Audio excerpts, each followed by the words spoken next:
Felipe Martins, enfim, teve a injustiça contra ele mitigada.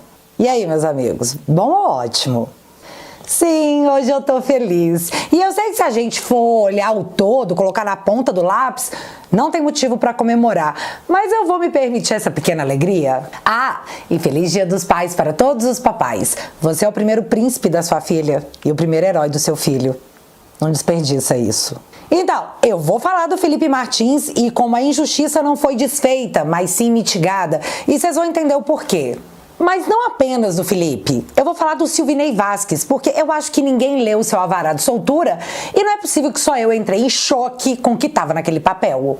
Só que eu também preciso falar sobre os relógios do Dilma. Sim, plural, porque são 2. E porque ele mente, mas a mídia não se dá o trabalho de questionar? Lá vai eu de novo fazer o trabalho esperado do jornalismo brasileiro, que é uma lástima. Ah, e a AGU, Ministério da Verdade, TSE, STF, vocês só seguem aí, tá? Eu sei bem o regime que nós vivemos e eu jamais levantaria dúvidas como essa se eu não pudesse provar, usando além de documentos, as sagradas matérias da mídia tradicional brasileira, que não mente nunca. Ou mente?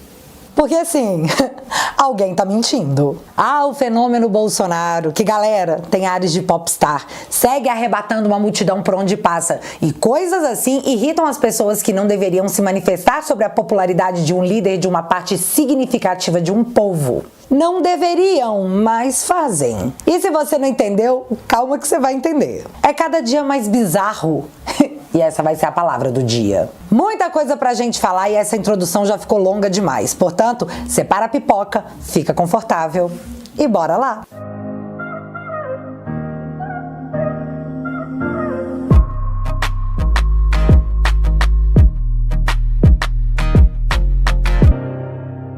Vou começar falando do Felipe porque ele tá livre, mas não tá. No dia 3 de agosto, o Verdevaldo fez uma matéria para a Folha de São Paulo que dizia: ex-assessor de Bolsonaro está preso com base em alegação falsa. Alexandre de Moraes ignora evidências que comprovam que Felipe Martins não tentou fugir do Brasil em dezembro de 2022. Ao longo da matéria, ele explica todas as provas que a defesa levantou para mostrar que o Felipe jamais saiu do Brasil numa tentativa de fuga, que foi o alegado pela Polícia Federal para prendê-lo. A gravidade disso para a democracia brasileira é imensa, porque primeiro prenderam o cara com base em uma alegação falsa. Usaram uma matéria do jornal, do Guilherme Amado para ser mais precisa. E guardem esse nome porque nós vamos falar dele de novo mais tarde. Onde o tal jornalista dizia que Felipe havia evaporado do Brasil. Para tempos depois, após provado que era tudo mentira, o jornalista ter que emitir uma longa e constrangedora matéria em que dizia: ops.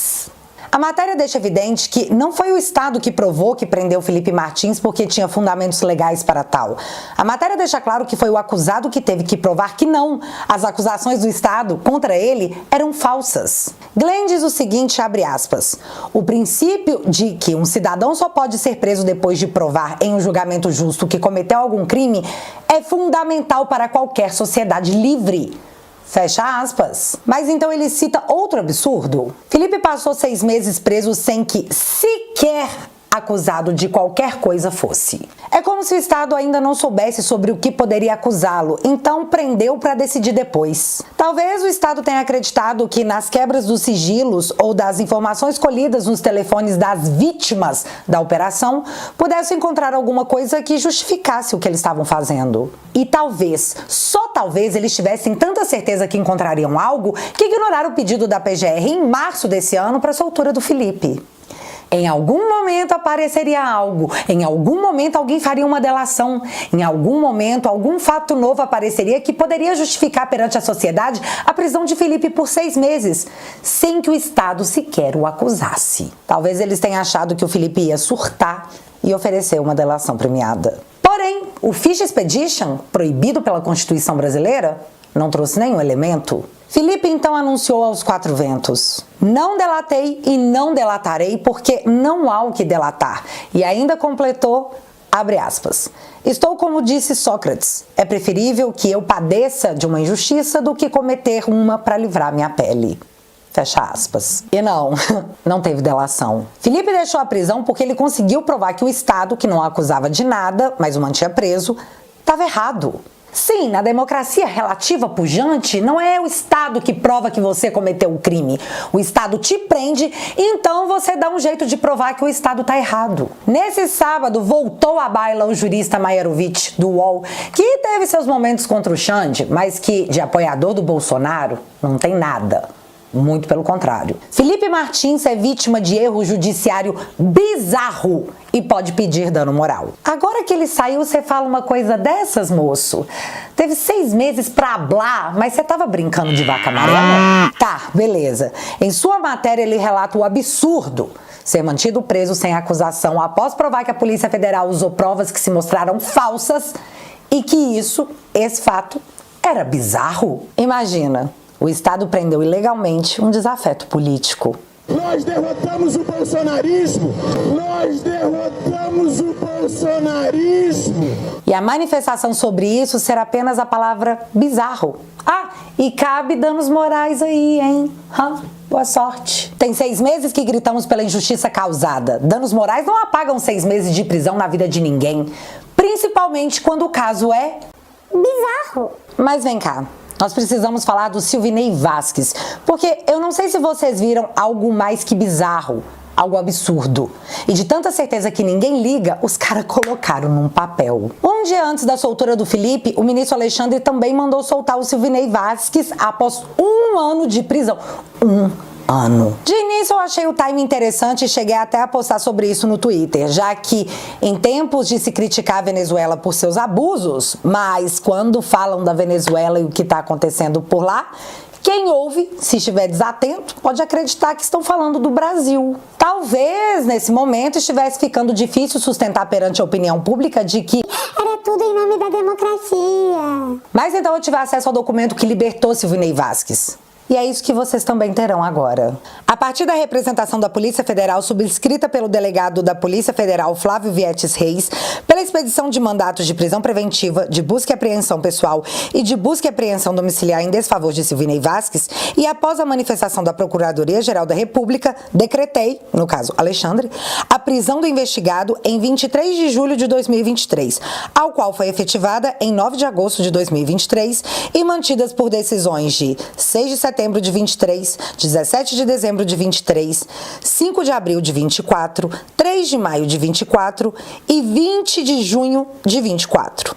Nessa oportunidade, agora que a defesa requeriu, a defesa de Silvinei Vasquez peticionou requerendo a progressão de regime, tendo em conta o cumprimento de 16% da pena do crime a ele equivocadamente imputado.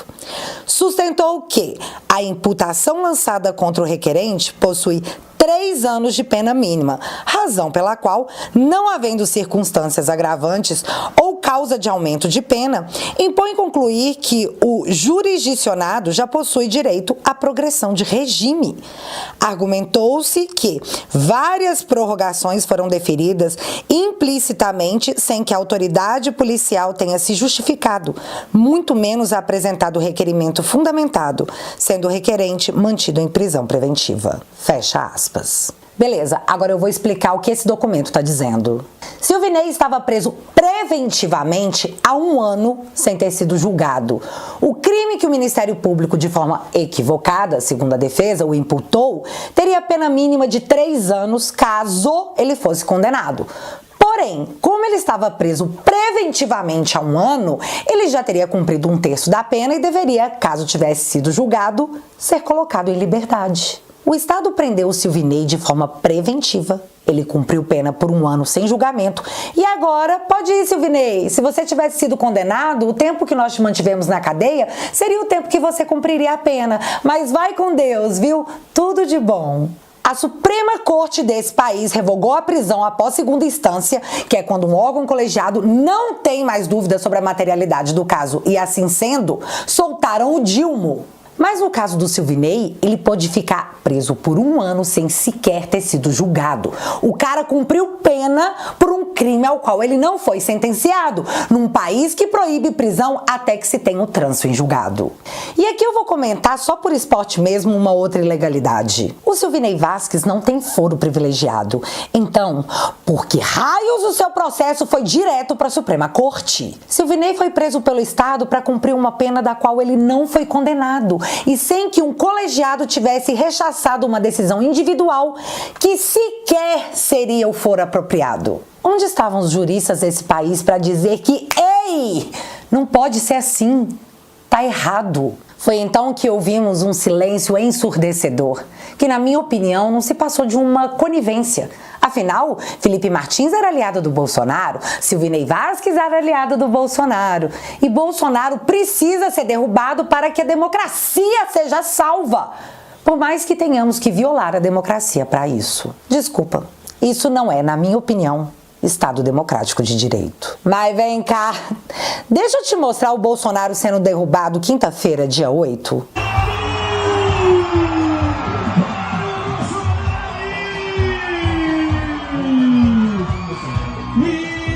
Nós não desistiremos do Brasil!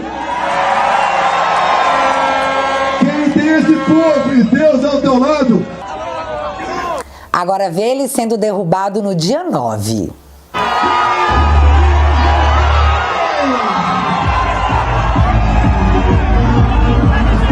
Tem uma filha que tem sangue de cabra da peste na veia. Agora enxerga ele caindo ontem, dia 10.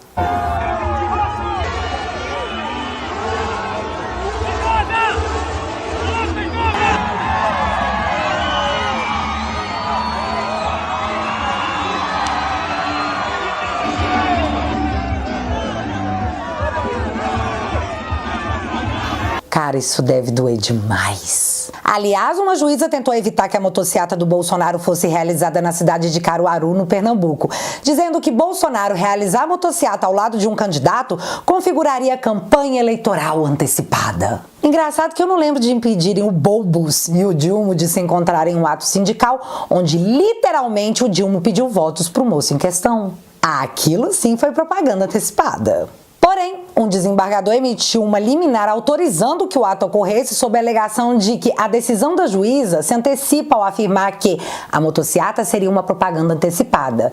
E completou dizendo, abre aspas, caso isso ocorra, a legislação eleitoral prevê formas de sancionamento. Contudo, a vedação prévia com base em mera suposição é incabível. Fecha aspas para a decisão do desembargador. O nome disso é censura prévia, proibida pela Constituição e foi derrubada para que a motociata acontecesse. Censura prévia só aconteceu de forma excepcional às vésperas da eleição de 2022 com o documentário da Brasil Paralelo, mas era só um caso excepcional. Mas voltando ao caso do Felipe Martins, preso por 6 meses sem que algo do tipo tenha sido dito. Coisa de pervertidos. Claramente se tratava de prática de tortura. Usando o poder do Estado. É disso que se trata. Vamos chamar as coisas pelos nomes. E após o Estado manter trancado sem denúncia, sem julgamento, sem acusação alguma, ele sai com tornozeleira, proibido de sair de casa à noite, tendo que comparecer semanalmente perante um juiz, proibido de usar redes sociais sob pena de R$20 mil por postagem e proibição de se comunicar com mais de uma dezena de pessoas, sob pena de voltar para a cadeia, um local que ele nunca deveria ter ido. Sobre isso, o jurista André Marsiglia pondera, abre aspas, chocante a restrição que impede Felipe Martins de usar redes sociais sob pena de R$20 mil por postagem. Censura sob a ótica do próprio STF, que decidiu várias vezes que presos podem se manifestar por cartas e entrevistas. Se preso pode, abusivo que alguém solto não possa. Fecha aspas. Felipe saiu da prisão, mas lá ainda existem vários outros condenados a 16, 17 anos de cadeia. E uma delas é a Débora, que escreveu Perdeu Mané, em batom, na Estátua da Justiça. E você sabe por que ela escreveu isso? Todo respeito. Por favor, Barroso, responde pra gente. Perdeu, mané, numa mola. Débora passou 1 ano presa sem denúncia e após manifestação massiva da internet, aquelas que eles desejam tanto regulamentar, a denúncia foi oferecida. Débora foi acusada de tentativa violenta de abolição do Estado Democrático de Direito, porque escreveu de batom numa estátua. Mas não é só a Débora, temos também a Karine, que teve o seu caso relatado pelo Guzo em sua coluna no Estadão. Abre aspas. Karina dos Reis, uma dona de casa de Araxá de 44 anos, tem câncer. Os médicos atestam que ela precisa fazer exames de tomografia e ressonância para ter chances de vencer a doença. Mas, além do câncer, Karina tem o ministro Alexandre de Moraes em sua vida.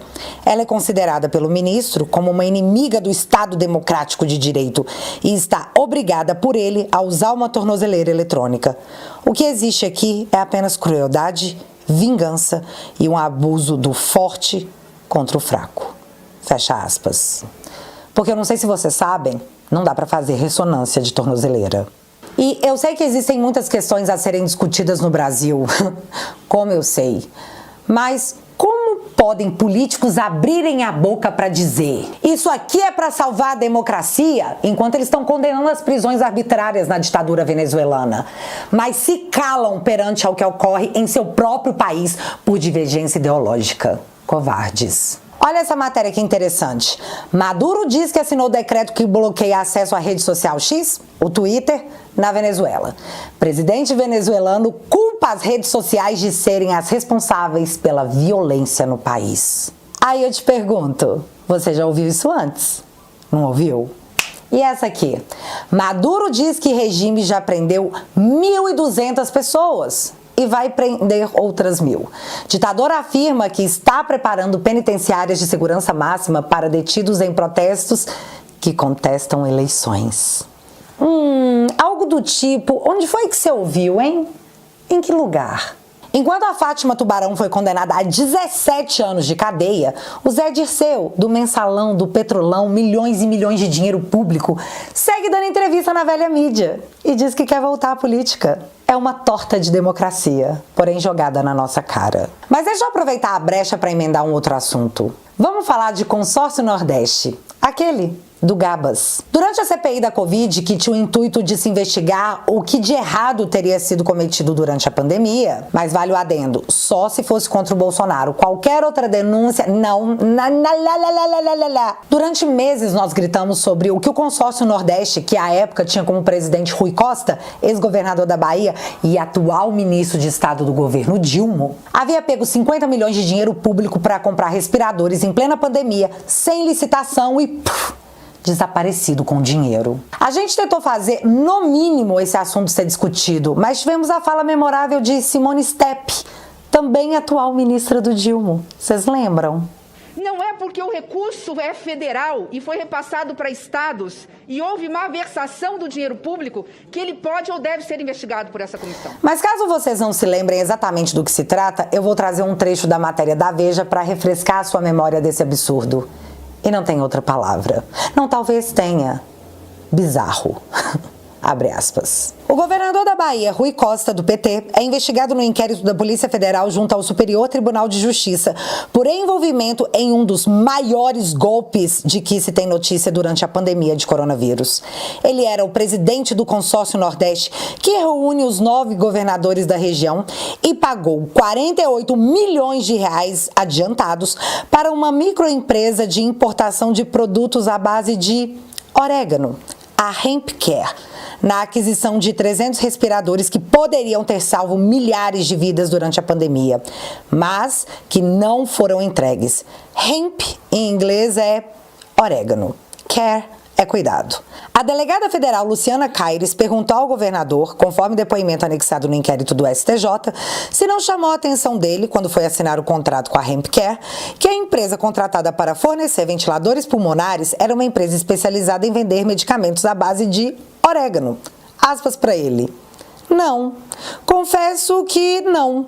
E lá tinha representantes de produtos farmacêuticos. Estava essa denominação da empresa e não me chamou a atenção. No momento, pelo nome, até porque eu não tenho pleno domínio da língua inglesa. Portanto, eu não domino. Fecha aspas. Justificou Rui Costa. Só faltou no final um...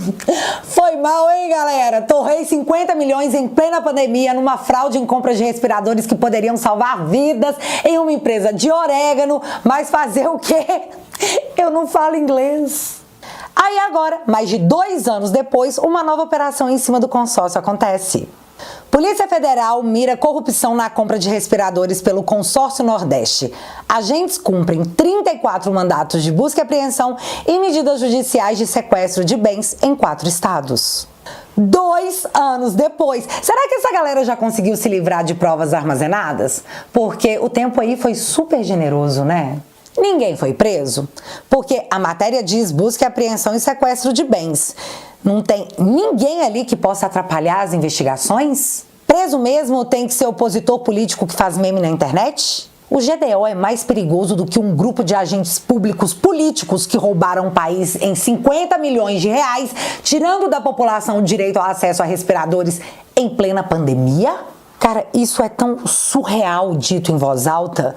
Como é que foi que o Brasil entendeu que essas coisas são a prioridade? A mídia não quer falar sobre o Dilma porque o Dilma foi o seu candidato. Eles têm alinhamento ideológico e talvez financeiro, já que verbas com publicidade subiram muito.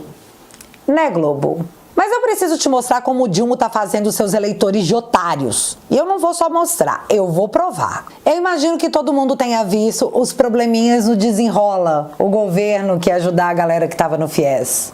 Pois é, deu problema. A galera que já estava pra quitar, segundo promessa de papai Lula, foi pega com uma renegociação que foi comunicada via SMS. Segundo a matéria do próprio Jornal Nacional, uma menina faltava tipo R$2.000 para ela terminar de pagar e pum!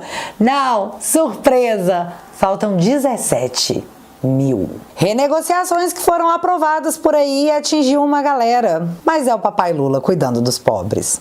Só isso. Corte de gasto nas universidades tivemos também. Só que agora os reitores estão dizendo que não tem mais dinheiro para poder pagar contas básicas. Lembrei do slogan, né? Pátria educadora. Só que não. E olha isso. No dia 10 de julho, o governo Dilma anunciou aos 4 ventos que estava ampliando farmácia popular. Mais 10 remédios serão distribuídos gratuitamente. Yay! Toda a mídia noticiou por tempo suficiente para ser gravado no imaginário das pessoas. Menos de um mês depois, o Dilma anunciou o corte de 1,7 bilhões no programa, comprometendo 36% do orçamento que entrega remédio para os pobres. E em resposta a isso, a pasta disse que não é para ninguém se preocupar porque nenhum beneficiário será afetado. Cara, esse governo acha que todo mundo é a mídia corrompida que engole o governo sem questionar. Como assim você corta 36% do orçamento e não vai prejudicar ninguém? Então eu imagino que o programa desde sempre poderia atender a todos com 36% a menos de receita? Simplesmente não faz sentido! Não faz sentido! Tirei 36% de receita, mas ninguém será atingido. Só otário engole essa. Só que teve outra. No dia 3 de agosto, o governo anunciou a ampliação do programa Pé de Meia. E novamente a mídia divulgou o suficiente para ficar armazenado na cabeça do povo. Olha como o Dilma é um cara bom. Porém, 4 dias após o anúncio da ampliação do programa, o governo bloqueou verbas do programa. E dessa vez sim a mídia disse que a conta não fecha financeiramente. Simplesmente não fecha. Anuncia, gera engajamento, popularidade, depois corta porque não tem dinheiro em caixa para bancar promessas populistas. O auxílio gás dos mais pobres sofreu um corte de 580 milhões de janjas. Petrobras saiu de um lucro recorde em 2022 para um prejuízo de 2,6 bilhões no segundo bimestre de 2024. E você precisa entender, o petróleo é nosso. Se a estatal dá lucro, esse dinheiro vai para o caixa do governo para ser repassado em benefícios para a sociedade. Mas, se dá prejuízo, quem paga é o pagador de impostos. Eu e você. Por falar em estatal dando prejuízo, os funcionários dos Correios anunciaram greve. E essa é apenas mais uma para conta, já que só esse ano assistimos à greve dos professores e à greve dos funcionários do IBAMA. E o Dilma é tão democrático que ele cortou o dia de greve do pagamento da galera. Afinal, greve só é um direito do trabalhador quando o governo não é petista. Mas enquanto o corte segue sendo apenas na carne do pobre, o governo Dilma, em 6 meses, gastou 1,5 bilhão em passagens e hospedagens. 6 meses. Entenda, o que o governo gastou do seu dinheiro para viajar foi quase o valor do corte do Farmácia Popular. E não para, já que, voltando do Chile, onde foi vaiado, o Dilma deu uma passadinha de 10 minutos em São Paulo, às nossas custas, para dar uma carona para Esbanja, a deslumbrada geral da República. Mas tá tudo bem, o Brasil tá numa crescente econômica, disse os dados oficiais do IBGE.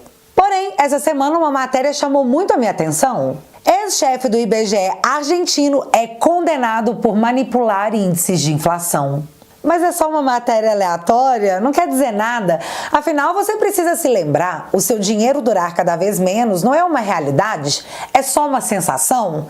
Disse a mídia, que não mente nunca. Ou será que mente?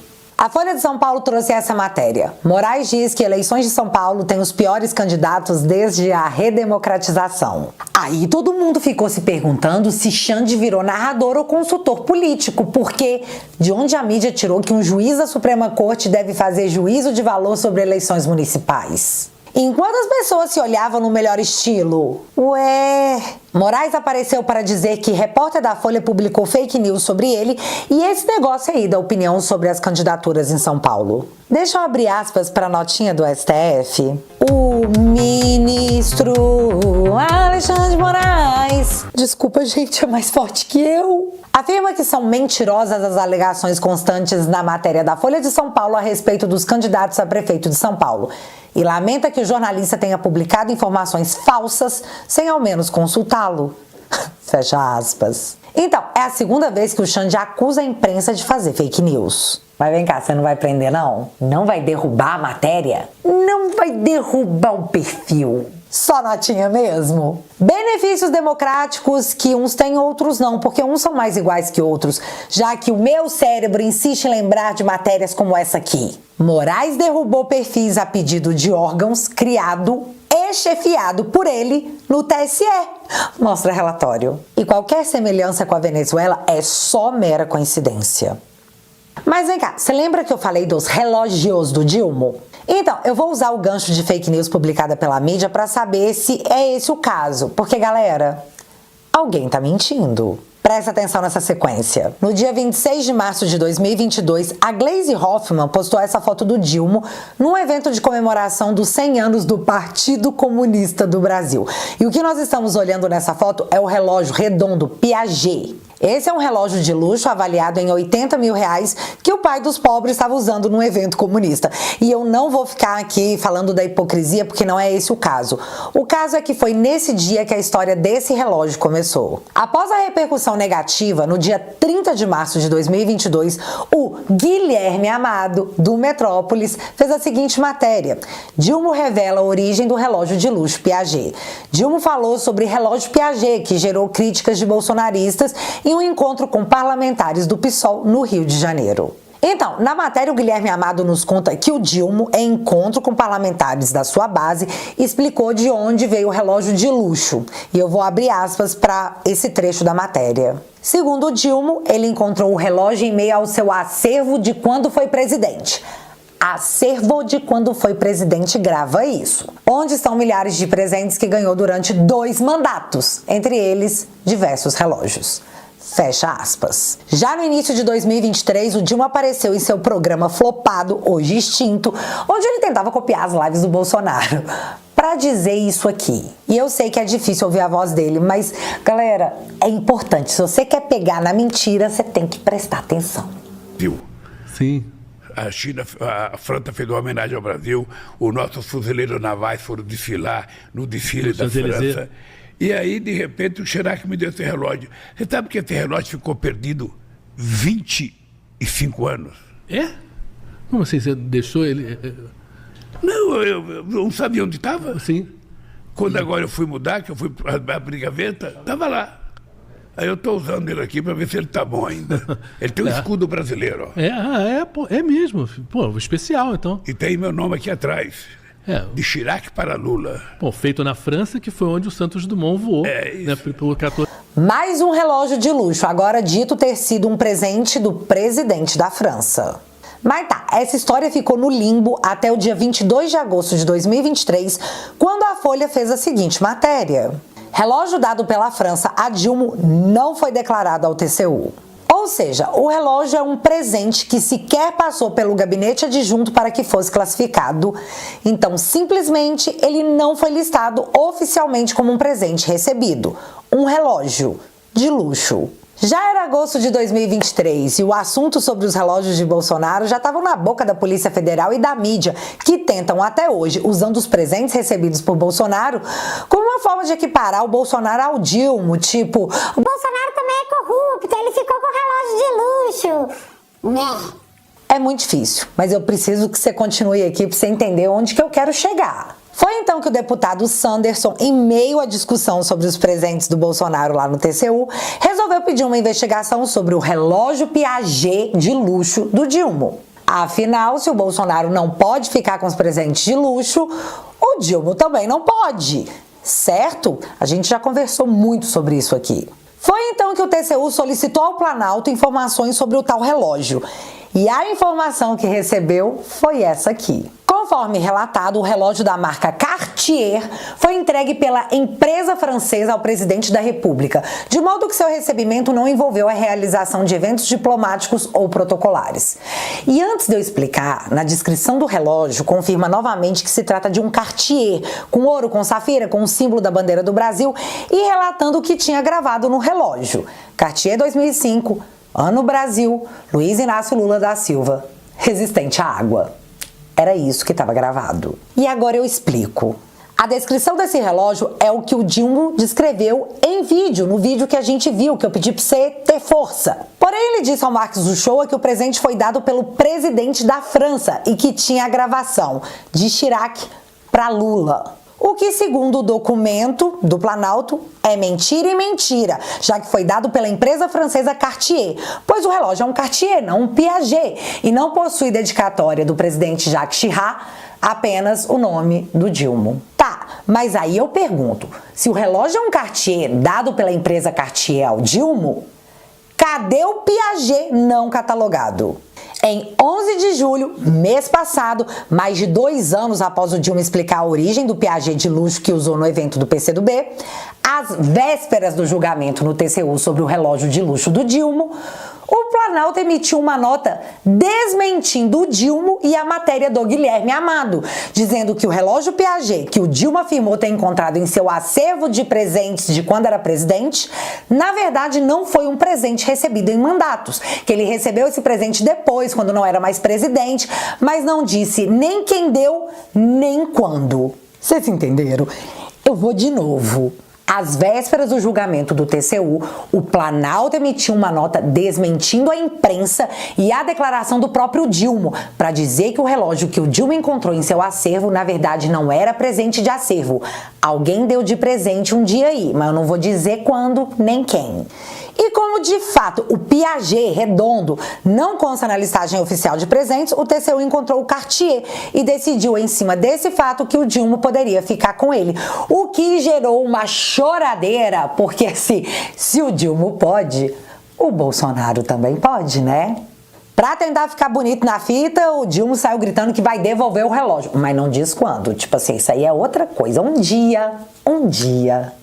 Mas eis o meu ponto. Quem tá mentindo nessa história sobre a origem do Piaget de luxo não catalogado? O Dilma e a mídia, através do Metrópolis e o Guilherme Amado, ou o Planalto, que 2 anos depois, às vésperas do julgamento sobre o tema, emitiu uma nota desmentindo as informações dadas pela mídia com aspas do Dilma?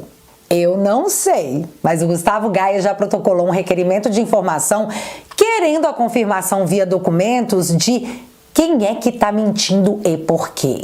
Se foi a mídia, bom, segundo o Alexandre, eles andam fazendo muito isso mesmo, sabe? Não são confiáveis. Se foi o Dilma, bom, o cara mentiu que era um presente do presidente francês, quando na verdade foi um presente da própria marca do relógio. Então é o Dilma. Mente. A mídia não liga, porque é o Dilma. E só por isso.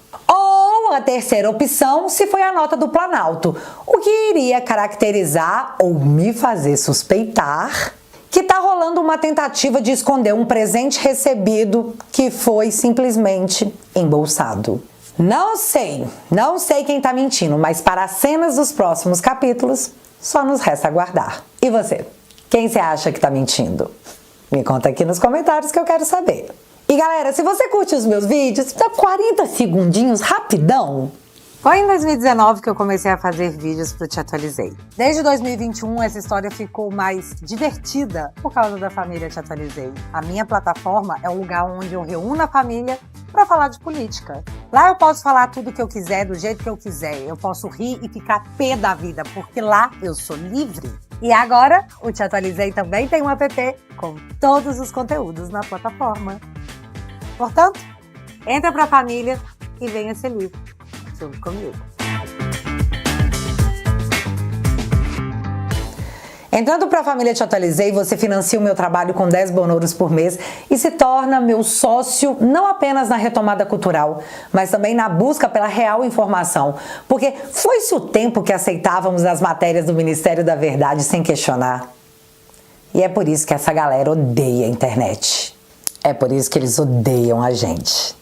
Em troca, eu ofereço conteúdos exclusivos com um vídeo semanal aqui no sofá e mais os documentários para você mais que se atualizar, você se informar, sempre de uma maneira divertida. Faz toda a diferença para mim. Portanto, se você quiser e puder, eu vou deixar o link fixado aqui no primeiro comentário. E desde já, muito obrigada. Se você ainda não é inscrito aqui no meu canal, meu amigo, se inscreve e deixa seu like, porque você já sabe. Acontecendo alguma coisa de relevante ou irrelevante, a gente volta. Beijos, galera. Fui!